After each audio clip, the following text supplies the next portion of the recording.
ನಮಸ್ಕಾರ ಅನ್ನದಾತರು, ಹೇಗಿದ್ದೀರಿ?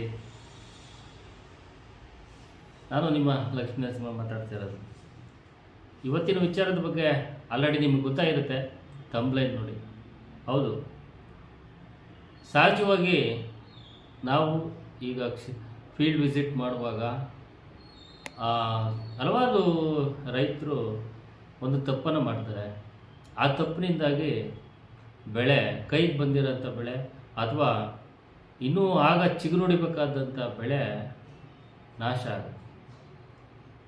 ನಾನು ಗಮನಿಸಿದಾಗ ನಮಗೆ ಗೊತ್ತಾಗಿದ್ದ ವಿಚಾರ ಏನಂತ ಹೇಳಿದ್ರೆ,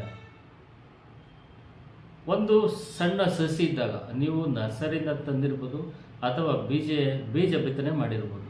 ಈಗ ನಾನು ನರ್ಸರಿಯಿಂದ ತಂದಂಥ ಸಸಿ ಬಗ್ಗೆ ಹೇಳ್ತೇನೆ. ನೀವು ನರ್ಸರಿಯಿಂದ ಸಸಿಯನ್ನು ತಂದಿರ್ತೀರ. ಸೊ ಅಲ್ಲಿನ ವೆದರ್ಗೆ, ಅಲ್ಲಿನ ಟೆಂಪ್ರೇಚರ್ಗೆ ಸಸಿ ಹೊಂದ್ಕೊಂಡಿರುತ್ತೆ. ಸೊ ನೀವು ತಂದು ನಿಮ್ಮ ಭೂಮಿಗೆ ನಾಟಿ ಮಾಡಿದಾಗ ಅದು ಆ ಭೂಮಿಗೆ ಹೊಂದ್ಕೊಂಡು ಬೇರುಗಳನ್ನು ಬಿಟ್ಕೊಂಡು ಗ್ರೋತ್ ಸ್ಟಾರ್ಟ್ ಆಗಬೇಕು ಅಂತ ಹೇಳಿದ್ರೆ ಅದಕ್ಕೆ ಸ್ವಲ್ಪ ಕಾಲಾವಕಾಶ ಬೇಕು. ಹಾಗೆ ಅದಕ್ಕೆ ಹೊಂದಿಕೊಳ್ಳಬಹುದಾದ ಪದಾರ್ಥಗಳನ್ನು ನಾವು ಕೊಡಬೇಕಾಗುತ್ತೆ. ಕೆಲವು ರೈತರು ಮಾಡೋ ತಪ್ಪು ಏನಂದರೆ, ನಾಟಿ ಮಾಡಿದ ಕೂಡಲೇ ಅಂಗಡಿಲಿ ಯಾರೋ ಹೇಳಿದ್ರು ಅಂತೇಳಿ ಅಥವಾ ಯಾರೋ ಬೇರೆಯವರು ಹೇಳಿದ್ರು ಅಂತೇಳಿ ತಂದು ಹೆವಿ ಡೋಸು ಕೊಟ್ಬಿಡ್ತೀರ. ಇದು ಅದಕ್ಕೆ ಸಸಿಗೆ ತಡ್ಕೊಳ್ಳೋ ಶಕ್ತಿ ಇರೋದಿಲ್ಲ. ಸಸಿ ಹೇಗೆ ಅಂದರೆ, ನಿಮಗೆ ಗೊತ್ತಿರಲಿ, ಅದು ಒಂದು ಚಿಕ್ಕ ಮಗು ಆಗುತ್ತಾನೆ. ಭೂಮಿಗೆ ಕಾಲಿಟ್ಟಂಥ ಒಂದು ಮಗು ರೀತಿ ನಾವು ನೋಡ್ಕೋಬೇಕಾಗುತ್ತೆ. ನೀವು ಆ ಮಗುಗೆ ದೊಡ್ಡ 5-6 ವರ್ಷದ ಪಾಪುಗೆ ಕೊಟ್ಟಷ್ಟು ಊಟವನ್ನು ನೀವು ಕೊಟ್ಟರೆ ಅದು ತಿನ್ನಲಿಕ್ಕಾಗ್ತದ?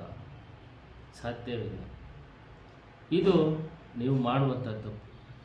ದಯಮಾಡಿ ರೈತರಿಗೆ ಹೇಳುವಂಥದ್ದು, ನಿಮ್ಮ ಹತ್ತಿರದ ಕೃಷಿ ಸಲಹೆಗಾರರನ್ನು ಒಂದು ಸಲಹೆ ತಗೊಳ್ಳಿ. ನೀವು ಎಷ್ಟು ವರ್ಷದ ಅನುಭವ ಇದ್ದರೂ ಕೂಡ ಒಂದು ವೈಜ್ಞಾನಿಕ ವಿಚಾರಗಳನ್ನು ತಿಳ್ಕೋಬೇಕಾಗ್ತದೆ. ಇಲ್ಲ ಅಂತ ಹೇಳಿದ್ರೆ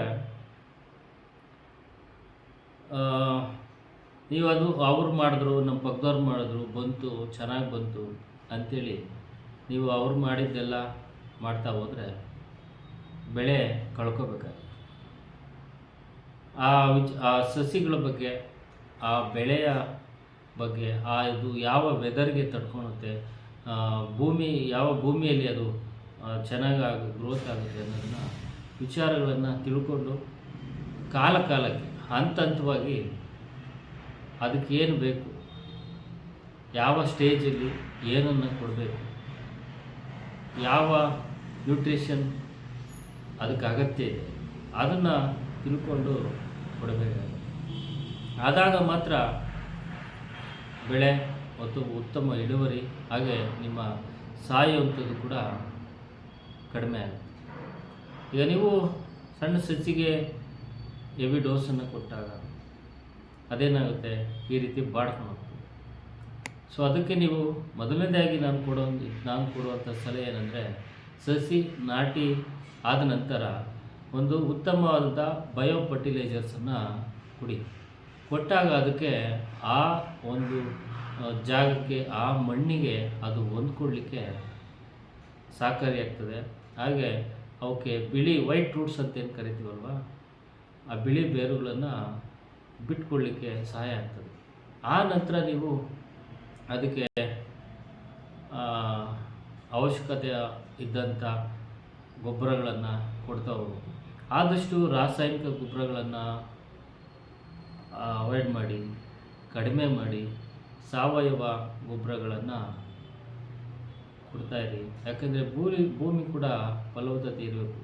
ಈ ವರ್ಷ ನೀವು ಹೆವಿ ರಾಸಾಯನಿಕ ಗೊಬ್ಬರ ಕೊಟ್ಟು ಒಳ್ಳೆ ಬೆಳೆ ತೆಗ್ದಿರ್ಬೋದು, ಆದರೆ ಮುಂದಿನ ವರ್ಷಕ್ಕೆ ಅದು ಆ ಜಾಗದಲ್ಲಿ ಆ ಬೆಳೆ ಬರೋದಿಲ್ಲ.